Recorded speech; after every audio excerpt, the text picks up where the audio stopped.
Dear students, आज हम start करेंगे अपना next topic that is conformations of sugars. अब इसमें हम शुगर के डिफरेंट डिफरेंट कन्फॉर्मेशंस देखेंगे। तो सबसे पहले हम बात करते हैं डी ग्लूकोज की, जो हमारा बिल्कुल बेसिक सा कार्बोहाइड्रेट है। तो अगर हम अल्फा डी ग्लूकोज में देखें तो इसका जो स्ट्रक्चर निकल के आता है, जो हार्वर्थ फार्मूला है, वो कुछ इस तरीके का निकल के आता है। यानी कि जो साइक्लिक स्ट्रक्चर इसका है वो कुछ इस टाइप का होता है, जिसमें ये एक रिंग होगी और जो बिल्कुल प्लानर रिंग होती है इसमें।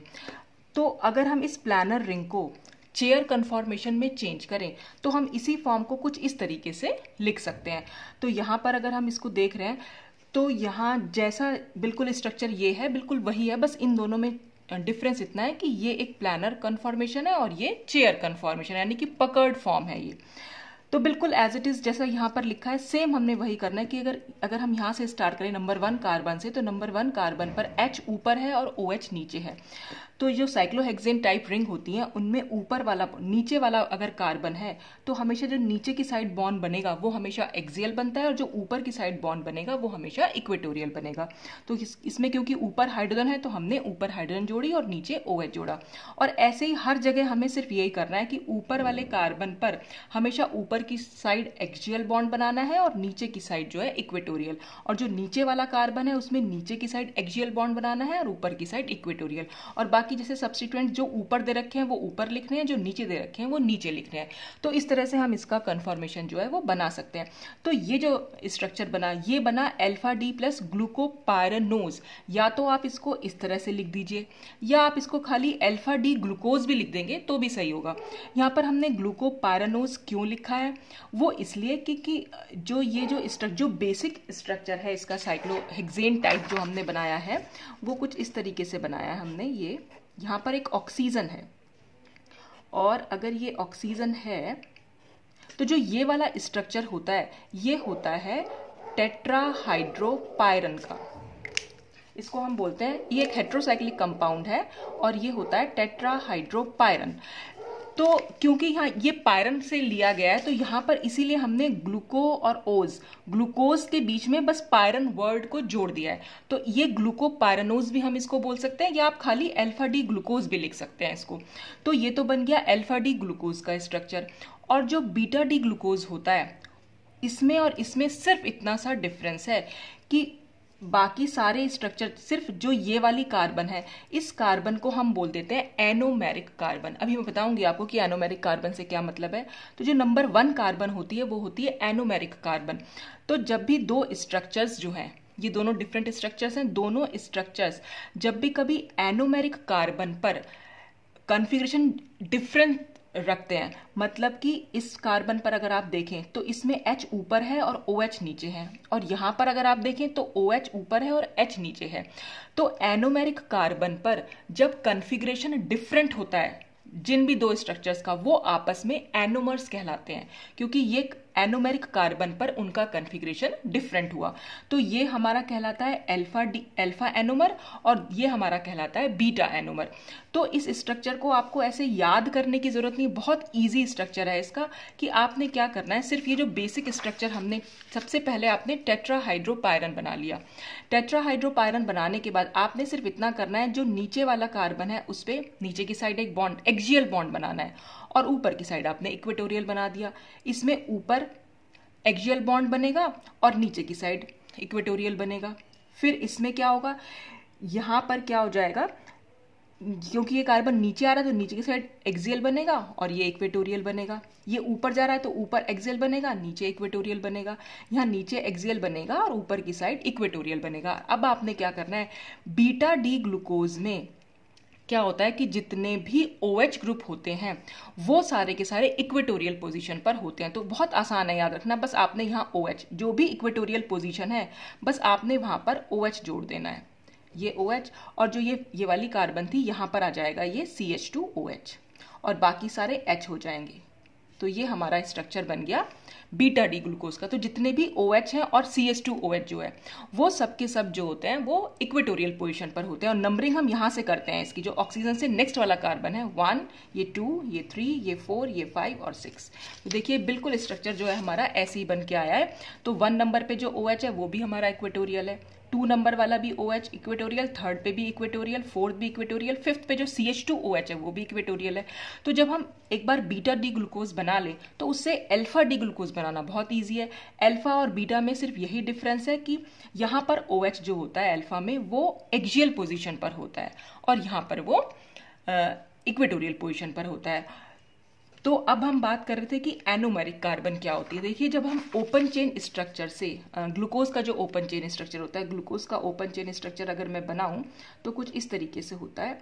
यहाँ पर H OH, फिर यहाँ OH, ये H, फिर ये H, यहाँ OH, फिर H, ये OH और यहाँ पर आ गया CH2OH।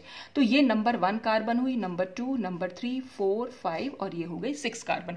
तो जब भी कभी ओपन चेन स्ट्रक्चर से ग्लूकोज का साइक्लिक स्ट्रक्चर बनता है तो क्या चेंजेस आते हैं कि यहाँ से ये 1 नंबर कार्बन और ये 5th नंबर कार्बन आपस में जुड़ जाती है और कुछ इस तरीके से जुड़ती है कि अब क्या होगा, जो 1 नंबर वाला कार्बन है वो भी स्टीरियोजेनिक बन जाता है। देखिए कैसे, ये H, ये OH, फिर ये H और ये OH, सॉरी CH2OH, यहाँ H नहीं है। तो ये नंबर 1 कार्बन हुई, ये नंबर 2, ये नंबर 3, ये नंबर 4, 5 और 6 और यहाँ पर सिर्फ ऑक्सीजन है। तो ये कार्बन और ये ऑक्सीजन यहाँ पर इनके बीच में बॉन्डिंग हो जाती है। आपने पढ़ा भी होगा कार्बोहाइड्रेट में हेमी एसिटल्स जो बनते हैं वो कुछ इसी तरीके से फॉर्मेशन दिखा रहे हैं, वही फॉर्मेशन है यहाँ पर। तो क्या हुआ, सिंपल से ये जो एक H था बस वो ऊपर पहुंच गया है और यहाँ ऑक्सीजन के बीच में बॉन्डिंग हो गई है इस कार्बन के साथ जो नंबर 1 वाला कार्बन था, यानी जो एल्डिहाइडिक कार्बन हुई वो चेंज हो गई और वो उस वहाँ पर एक स्टीरियो सेंटर डेवलप हो गया। स्टीरियो सेंटर से मतलब जब वो जो यहाँ पर ये कार्बन जो थी वो स्टीरियोजेनिक तो नहीं थी, तो यहाँ पर ये स्टीरियोजेनिक सेंटर हो गया क्योंकि इस कार्बन से अब 4 डिफरेंट ग्रुप जो है वो जुड़ के आ गए हैं। तो एनोमेरिक कार्बन डिराइव होती है हमेशा एल्डिहाइडिक कार्बन या कार्बोनिल कार्बन से। अगर यहाँ पर कीटोनिक, जैसे फ्रक्टोज में कीटोनिक ग्रुप होता है, यहाँ पर एल्डिहाइडिक ग्रुप होता है जो, तो एनोमेरिक कार्बन वो कार्बन हुई जो डिराइव होगी एल्डिहाइडिक कार्बन से। तो अब इस नंबर 1 कार्बन को हम बोलेंगे कि ये एक एनोमेरिक कार्बन है और ये ओपन चेन स्ट्रक्चर को, सॉरी ये साइक्लिक स्ट्रक्चर को अगर हम हार्वर्ड स्ट्रक्चर में शो करना चाहें तो हम कुछ इस तरीके से इसको शो कर देते हैं। तो नंबर 1 कार्बन यहाँ पर जो हुई वो एनोमेरिक कार्बन कहलाती है। तो और नंबर 1 कार्बन यानी एनोमेरिक कार्बन पर जब हमें जो ये कॉन्फ़िगरेशन थे इनमें जब हमें डिफरेंस देखने को मिलता है तो वो जो 2 स्ट्रक्चर जिनमें डिफरेंस देखने को मिले वो आपस में एनोमर्स कहलाते हैं। तो ये हुआ हमारा अल्फा एनोमर और ये हुआ हमारा बीटा एनोमर। अब इन दोनों में अगर हम स्टेबिलिटी की बात करें तो बीटा एनोमर ज़्यादा स्टेबल होता है in comparison to alpha anomer. अब क्यों, रीज़न क्या है? रीज़न यही है, सिर्फ यहाँ पर जो ये OH ग्रुप है ये एक्सियल पोजीशन पर है और मैंने आपको बताया था कि साइक्लोहेक्सेन रिंग में भी जब मैंने समझाया था कि जब भी कभी एक्सियल पर कोई सब्स्टिट्यूएंट जुड़ा हुआ होता है तो वो हमेशा क्या होता है, वहां पर 1,3 डाइएक्सियल इंटरेक्शन शो करता है। यानी ये वाला जो OH ग्रुप है एक तो इस H के साथ और एक इस H के साथ, इन दोनों के साथ ये 1,3 डाइएक्सियल इंटरेक्शन यहाँ पर शो करेगा और यहाँ पर ऐसा कोई डाइएक्सियल इंटरेक्शन देखने को नहीं मिलेगा क्योंकि OH जो है यहाँ पर इक्वेटोरियल है। तो इसलिए ये ज्यादा स्टेबल होगा और ये लेस स्टेबल हो जाएगा। अच्छा, तो ये तो हो गए कन्फॉर्मेशन ऑफ ग्लूकोज। अब इस ग्लूकोज की हेल्प से ही हम ग्लूकोज के जो एपिमर्स होते हैं उनके भी स्ट्रक्चर्स को डिराइव कर सकते हैं। अब ये एपिमर्स क्या होते हैं? एपिमर्स का मतलब होता है कि अगर हम कोई 2 स्ट्रक्चर्स देख रहे हैं और वो 2 स्ट्रक्चर्स आपस में अगर किसी एक कार्बन पर उनका कॉन्फ़िगरेशन डिफरेंट होता है, जैसे कि अभी हमने एनोमर के केस में भी देखा, एनोमर भी एक टाइप के एपिमर ही होते हैं क्योंकि इस स्ट्रक्चर और इस स्ट्रक्चर में अगर हम डिफरेंस देखें तो सिर्फ इस कार्बन पर डिफरेंस आ रहा है और क्योंकि ये एनोमेरिक कार्बन है इसलिए हम इनको एनोमर्स बोल रहे हैं। तो ये एनोमर्स एपिमर्स भी होते हैं। तो एपिमर्स में क्या हो जाएगा, सिर्फ अगर हम 2 स्ट्रक्चर का कंपैरिजन करें, सपोज हमने ये ग्लूकोज है और ये गैलेक्टोज है, इन दोनों में अगर हम कंपैरिजन करें तो इन दोनों में हमें सिर्फ ये देखने को मिलेगा कि सिर्फ एक कार्बन पर कॉन्फ़िगरेशन जो है वो डिफरेंट है। कैसे अब देखते हैं। हमने बनाया है बीटा डी गैलेक्टोज। तो बीटा डी गैलेक्टोज अगर हमें बनाना है तो बहुत ईजी है। आपने सबसे पहले बीटा डी ग्लूकोज बना लीजिए, और बीटा डी ग्लूकोज में तो आपको क्या करना है, एक टेट्राहाइड्रोपायरन रिंग बनानी है। उसके बाद आपको हर पोजीशन पर जो हमारे OH है या CH2OH है उनको बस इक्वेटोरियल पोजीशन पर जोड़ देना है। अब ग्लूकोज और गैलेक्टोज जो होते हैं वो आपस में C4 एपिमर होते हैं। C4 का मतलब क्या हुआ कि कार्बन नंबर 4 पर इनका कॉन्फ़िगरेशन डिफरेंट होता है, बाकी सब जगह सेम रहेगा। तो अगर हम नंबर 1 कार्बन की बात करें तो यहाँ पर OH ऊपर H नीचे, तो इसमें भी नंबर 1 पर OH ऊपर और H नीचे। नंबर 2 पर H ऊपर OH नीचे, तो यहाँ पर भी नंबर 2 पर H ऊपर और OH नीचे। नंबर 3 पर अगर हम देखें तो OH ऊपर है और H नीचे, तो यहाँ पर भी नंबर 3 पर OH और H नीचे। अब आती है नंबर 4, क्योंकि ये C4 एपिमर है तो यहाँ पर H ऊपर है और OH नीचे, तो ठीक इसका उल्टा कॉन्फ़िगरेशन हमें यहाँ पर बनाना है। यहाँ पर हम OH को ऊपर और H को नीचे लिखेंगे, और 5 पर फिर वही सेम रहेगा, CH2OH ऊपर और H नीचे, और ऑक्सीजन तो है यहाँ पर। तो ये जो दोनों होते हैं ये आपस में C4 एपिमर होते हैं। तो आपने सबसे पहले क्या करना है, बीटा ग्लूकोज बना लीजिए। बीटा ग्लूकोज बनाने के बाद सिर्फ 4 नंबर कार्बन पर कॉन्फ़िगरेशन को चेंज कर दीजिए, तो कॉन्फ़िगरेशन चेंज हो जाएगी, तो ये बीटा डी गैलेक्टोज बन जाएगा। अब बीटा डी गैलेक्टोज से अल्फा डी गैलेक्टोज बनाना तो बहुत ही ईजी है। क्यों? अल्फा और बीटा एनोमर्स होते हैं आपस में, और ये हमेशा एनोमेरिक कार्बन पर ही डिफरेंट कॉन्फ़िगरेशन शो करते हैं। तो एनोमेरिक कार्बन क्या, नंबर 1 कार्बन। तो नंबर 1 कार्बन पर अगर हम देखें OH ऊपर है और H नीचे, तो यहां पर हमें क्या करना है, OH नीचे और H को ऊपर रखना है। तो इस तरह से अगर हमें ग्लूकोज के कन्फॉर्मेशन पता है तो हम ग्लूकोज की हेल्प से उसके और एपिमर्स के भी कन्फॉर्मेशन डिराइव कर सकते हैं। तो ये दोनों कन्फॉर्मेशन हो गए गैलेक्टोज के। इसी तरह से हम नेक्स्ट मेनोज का बना सकते हैं। मेनोज के केस में क्या होगा, मेनोज जो बीटा डी ग्लूकोज और बीटा डी मेनोज हैं वो आपस में C2 एपिमर होते हैं, यानी कि सेकंड नंबर कार्बन पर जो है इनका कॉन्फ़िगरेशन देखने को हमें डिफरेंट मिलता है। तो हमने क्या करना है, हमने तो सीधा सीधा पहले बीटा डी ग्लूकोज ही बनाना है। अब क्योंकि ये C2 एपिमर है तो बाकी सारे कार्बन पर कॉन्फ़िगरेशन सेम रहेगा, लेकिन 2 नंबर पे बीटा डी ग्लूकोज में H ऊपर और OH नीचे है। तो हमें क्या करना है, OH को ऊपर रखना है और H को नीचे रखना है। तो इस तरह से हम बीटा डी मेनोज को बना सकते हैं। और बीटा डी से अल्फा डी बनाना तो बहुत ही ईजी, क्योंकि एनोमेरिक कार्बन पर हमें सिर्फ डिफरेंस शो करना है कॉन्फ़िगरेशन में। OH ऊपर है H नीचे, तो इसमें H ऊपर और OH नीचे।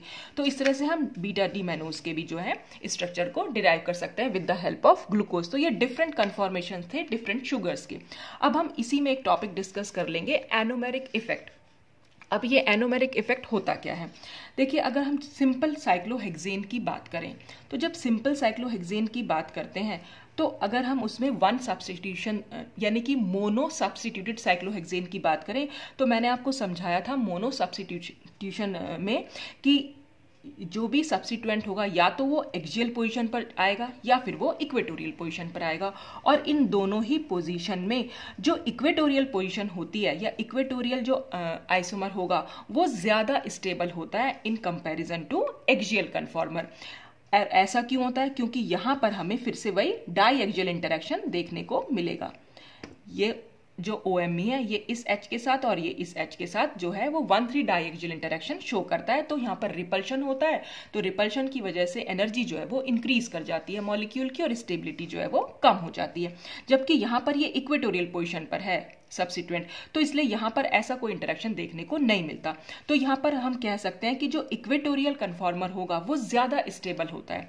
अब अगर हम इसमें बात करें शुगर के केस में, या फिर हम बात करें जैसे हम ये हम बोल सकते हैं कि अगर कभी भी जब ये सब्स्टिट्यूएंट है जो भी हमारा हेट्रोएटॉमिक सब्स्टिट्यूएंट है, अगर इसकी एडजेसेंट पोजीशन पर कोई हेट्रोएटम आ जाता है, हेट्रोएटम से मतलब होता है कि अदर देन कार्बन के अलावा ज़्यादातर ये इलेक्ट्रोनेगेटिव एटम्स होते हैं, ऑक्सीजन हो सकता है, नाइट्रोजन हो सकता है, सल्फर हो सकता है।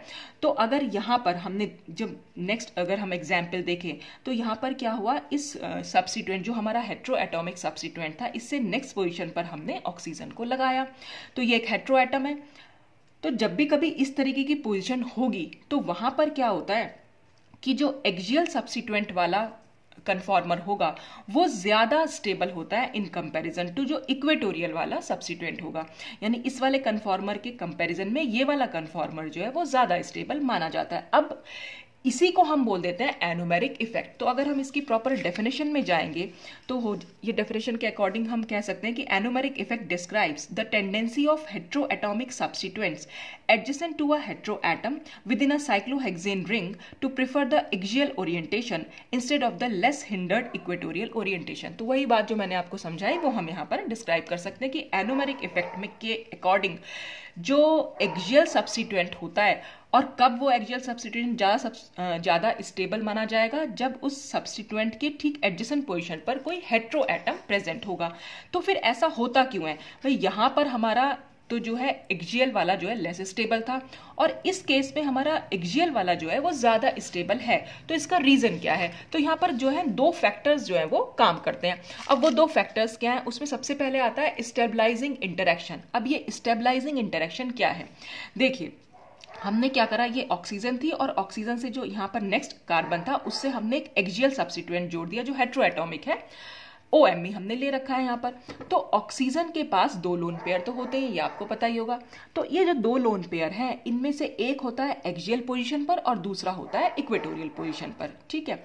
अब यहाँ पर हमने शो कर रखा है इस सिग्मा बॉन्ड का एक सिग्मा स्टार ऑर्बिटल। देखिए, जब भी कभी कोई सिग्मा बॉन्ड फॉर्म होता है तो वहां पर दो मॉलिक्यूलर ऑर्बिटल बनते हैं, एक सिग्मा बॉन्डिंग मॉलिक्यूलर ऑर्बिटल बनेगा, दूसरा sigma star anti bonding molecular orbital बनेगा, ठीक है। तो जहां पर भी सिग्मा बॉन्डिंग मॉलिक्यूलर ऑर्बिटल होता है उसके ठीक ऑपोजिट साइड में हमेशा सिग्मा स्टार ऑर्बिटल होता है। तो जो ये ऑर्बिटल है, ये हमारा जहां बॉन्ड फॉर्म हुआ है, ये होता है हमारा सिग्मा मॉलिक्यूलर ऑर्बिटल। तो ठीक इसके ऑपोजिट डायरेक्शन में हो जाएगा सिग्मा स्टार, यानी इसका एंटी बॉन्डिंग ऑर्बिटल हो गया। ये बॉन्डिंग ऑर्बिटल, ये एंटी बॉन्डिंग ऑर्बिटल। तो एंटी बॉन्डिंग ऑर्बिटल भी ऊपर की साइड है और जो ये एक्सियल लोन पेयर है ये भी ऊपर की साइड है। तो अब क्या होता है, इन दोनों ऑर्बिटल में बहुत इजीली ओवरलैपिंग हो सकती है और इस ओवरलैपिंग के थ्रू ये जो इलेक्ट्रॉन्स हैं ये अब यहां पर भी मूव कर सकते हैं। तो इससे क्या होता है, ये ऑर्बिटल स्टेबलाइजेशन यहां पर देखने को मिलता है। तो यही हमारा जो स्टेबलाइजिंग इंटरेक्शन है, इसकी वजह से इस ओवरऑल मॉलिक्यूल को स्टेबिलिटी मिल जाती है। अच्छा, अगर हम इस केस की बात करें, यहाँ पर क्योंकि इक्वेटोरियल पोजीशन पर हमारा सब्स्टिट्यूएंट था, तो जो इसका एंटी बॉन्डिंग ऑर्बिटल होगा वो इस डायरेक्शन में होगा। तो जब वो इस डायरेक्शन में है तो अब इस ऑर्बिटल या इस ऑर्बिटल के बीच में कोई ओवरलैपिंग पॉसिबल नहीं हो पाएगी, क्योंकि दोनों की डायरेक्शन ही बदल गई। यहाँ पर डायरेक्शन सेम थी, इसीलिए ओवरलैपिंग हो पाई। दोनों के दोनों बिल्कुल इस तरीके से खड़े हुए थे, तो इसलिए आपस में वो ओवरलैप कर गए। तो यहाँ पर ऐसा कोई स्टेबलाइजिंग इंटरेक्शन देखने को नहीं मिलता, इसलिए ये ज्यादा स्टेबल है। अच्छा, दूसरा रीजन यहां पर क्या है, दूसरा फैक्टर क्या है यहां पर, वो है डाइपोल मिनिमाइजेशन। देखिए, कहीं पर भी डाइपोल बन रहा है तो डाइपोल डाइपोल रिपल्शन, मैंने आपको पहले भी समझाया था कि डाइपोल डाइपोल रिपल्शन जहां पर भी होगा वहां पर हमेशा क्या एनर्जी इंक्रीज कर जाएगी। रिपल्शन जहां भी होता है वहां पर एनर्जी हमेशा इंक्रीज करती है, और एनर्जी इंक्रीज करेगी इसका मतलब स्टेबिलिटी जो है वो डिक्रीज कर जाती है। तो अगर हम डाइपोल मिनिमाइजेशन, तो यहां पर इस केस में डाइपोल डाइपोल इंटरेक्शन में थोड़ा सा मिनिमाइजेशन देखने को मिलता है। अब वो कैसे देखने को मिलेगा वो हम अभी देखते हैं। देखिए, अगर हम इन दो एटम्स की बात करें तो अगर हम इनका जो है न्यूमैन प्रोजेक्शन बनाएं तो न्यूमैन प्रोजेक्शन कैसे बना सकते हैं, तो ये जो हमने यहाँ देख रहे हैं ये हमारा फ्रंट कार्बन है और बैक पर ऑक्सीजन लगा हुआ है। तो हमने फ्रंट कार्बन को यहाँ डॉट से दिखाया और बैक जो ऑक्सीजन था हमने उसको राउंड स्ट्रक्चर से दिखा दिया, ठीक है। अब अगर हम यहाँ देखें, अगर बैक ऑक्सीजन की बात करें तो जो बैक एटम था उस पर क्या है, ये एक एक्सियल पोजीशन है, ये एक इक्वेटोरियल पोजीशन है और एक ये इस तरीके से बॉन्ड बन के आ रहा है। तो आप देख रहे हैं ये एक तरीके से एक उल्टा वाई बन के आ रहा है। तो हमने बिल्कुल वही डायरेक्शन यहाँ बना देनी है उल्टे वाई की तरह। तो हमने ये एक लोन पेयर बना दिया, यहाँ पर एक बॉन्ड जो कि ये आगे साइड पूरी जो है रिंग को बना रहा है, ठीक है। और फिर हम यहाँ पर एक लोन पेयर यहाँ दिखा सकते हैं। तो ये एक उल्टा वाई तो बन के आया। और ऐसे ही अगर हम इसकी बात करें, यहाँ पर OMe नीचे की साइड है तो हमने इसे OMe को नीचे की साइड बनाया। एक बॉन्ड इधर जा रहा है जो इस रिंग को फॉर्म कर रहा है, तो वो बॉन्ड हमने यहाँ बना दिया। और एक बॉन्ड यहाँ ऊपर भी तो है जिससे हाइड्रोजन जुड़ा हुआ है, जो हमने यहाँ शो नहीं कर रखा था। तो हम इसको अगर शो करेंगे तो इस तरह से हम दिखा सकते हैं। अच्छा, अब अगर हम इसका बनाना चाहें तो इसमें क्या होगा, ये तो हमारा बिल्कुल एज इट इज बनेगा जैसा हमने इसमें बनाया था, बिल्कुल वैसा ही बनाना है। फ्रंट में जो फ्रंट कार्बन था अब उसमें क्या हो जाएगा, इस वाली पोजीशन पर जहां पहले H था अब वहां पर OMe लिख देना है हमें। तो ये OMe हो गया और इसका H जो है वो यहाँ पहुंच जाएगा। तो इस तरह से ये एक सीधा वाई बन के आएगा। तो हमने सीधा वाई बनाया, OMe यहाँ लिखा और H यहाँ लिखा। अब अगर आप इन दोनों स्ट्रक्चर्स को देखें तो इनमें क्या होगा, सबसे पहले हम अगर इसकी बात करें, तो देखिए लोन पेयर है तो जाहिर सी बात है नेगेटिव चार्ज है इसके ऊपर, और ये डाइपोल है कि अगर हम इस ऑक्सीजन से इधर की साइड, ये जब डाइपोल की डायरेक्शन हम दिखाते हैं तो हमेशा इस तरह से दिखाते हैं एटम से लोन पेयर की तरफ। तो यानी हम ये मान के चल रहे हैं कि लोन पेयर पर ज्यादा नेगेटिव चार्ज है और यहाँ पर थोड़ा सा पॉजिटिव चार्ज है, तो एक डाइपोल बन के आ रहा है। यहाँ पर भी एक डाइपोल बन रहा है और ऐसे ही OMe और इस कार्बन के बीच में भी एक डाइपोल बन रहा है। तो अगर हम ये बात करें कि यहाँ जो लोन पेयर ऑफ इलेक्ट्रॉन है इस OMe से, ये वाले लोन पेयर इलेक्ट्रॉन ठीक एंटी पोजीशन पर प्रेजेंट है। ये इधर दोनों के बीच में 180 डिग्री का जो है डाइहेड्रल एंगल है। अच्छा, और अगर हम इस लोन पेयर और इस लोन पेयर को देखें तो हमेशा यहाँ पर जो देखने को मिल रहा है वो 60 डिग्री का डाइहेड्रल एंगल देखने को मिल रहा है। तो ये दोनों तो एक दूसरे के एंटी हैं और ये दोनों एक दूसरे के गोश हैं। ये मैंने गोश, अगर आपको याद हो, मैंने आपको समझाया भी था जब मैंने ब्यूटेन का स्ट्रक्चर समझाया था, और पूरा 1-2 सब्स्टिट्यूएंट्स भी समझाए थे जब साइक्लोहेक्सेन रिंग में, कि गोश इंटरेक्शन में हमें डाइहेड्रल एंगल जो है वो 60 डिग्री देखने को मिलता है। वो स्टैगर्ड फॉर्म होती है एक तरीके से। तो स्टैगर्ड फॉर्म में चाहे ये वाली पोजीशन और ये वाली पोजीशन ले लें तो ये भी आपस में गोश हैं, चाहे ये पोजीशन और ये पोजीशन ले लें ये भी आपस में गोश है, ये पोजीशन और ये पोजीशन भी आपस में गोश है, ये और ये आपस में गोश है, और ये गोश है, और ये जो भी 60 डिग्री डाइहेड्रल एंगल वाली पोजीशन है वो सब आपस में गोश होती हैं। और गोश इंटरेक्शन जहां पर भी होगा वहां पर रिपल्शन ज्यादा होगा, और रिपल्शन ज्यादा होगा तो एनर्जी जो है वो इंक्रीज कर जाएगी और स्टेबिलिटी थोड़ी सी कम हो जाएगी। ठीक है, तो यहां पर हमें देखने को मिल रहा है एक तो गोश इंटरेक्शन देखने को मिल रहा है और एक एंटी पोजीशन पर प्रेजेंट है ये। अच्छा, अगर यहां की बात करें, यहां पर जो ये OMe ग्रुप है, ये OMe ग्रुप इस लोन पेयर के साथ भी गोश शो कर रहा है इंटरेक्शन, और इस लोन पेयर के साथ भी ये गोश इंटरेक्शन शो कर रहा है, क्योंकि ये दोनों भी एक दूसरे से 60 डिग्री डायहेड्रल एंगल पर है और ये दोनों भी एक दूसरे से 60 डिग्री डायहेड्रल एंगल पर है। तो यहां पर क्या होगा, दोनों ही गोश इंटरेक्शन है। जब दोनों ही गोश इंटरेक्शन है तो इसके कंपैरिजन में यहां पर ज्यादा रिपल्शन होता है। तो जब ज्यादा रिपल्शन होगा तो एनर्जी भी इंक्रीज कर जाएगी, और एनर्जी इंक्रीज कर जाएगी तो इसलिए जो है स्टेबिलिटी जो है वो डिक्रीज कर जाती है। तो इस तरह से यहां और इस दोनों में कंपैरिजन करें तो यहां पर थोड़ा सा हमें डाइपोल डाइपोल रिपल्शन जो है वो यहां पर मिनिमाइज हो जाता है थोड़ा सा। तो इस बेसिस पर हम ये बता सकते हैं कि ये वाला स्ट्रक्चर जो है वो ज्यादा स्टेबल है, और स्टेबलाइजिंग इंटरेक्शन के बेसिस पर भी जो एक्सियल सब्स्टिट्यूएंट्स आ रहे थे वही एक्सियल सब्स्टिट्यूएंट वाला ही जो कन्फॉर्मर था वो ज्यादा स्टेबल मारा था। तो जो ये दो रीजन है इनकी वजह से हम ये कह सकते हैं कि जो भी ये एनोमेरिक इफेक्ट है ये इन दो की वजह से एग्जिस्टेंस में आता है, और इस वजह से जब भी कभी हेट्रो एटम प्रेजेंट होगा किसी सब्स्टिट्यूएंट से एडजेसेंट पोजीशन पर तो वहां हमेशा हमें एनोमेरिक इफेक्ट देखने को मिलता है। अगर ये ऑक्सीजन यहाँ पर प्रेजेंट ना होता तब तो हमारा जो इक्वेटोरियल वाला होता वही हमारा ज्यादा स्टेबल माना जाता।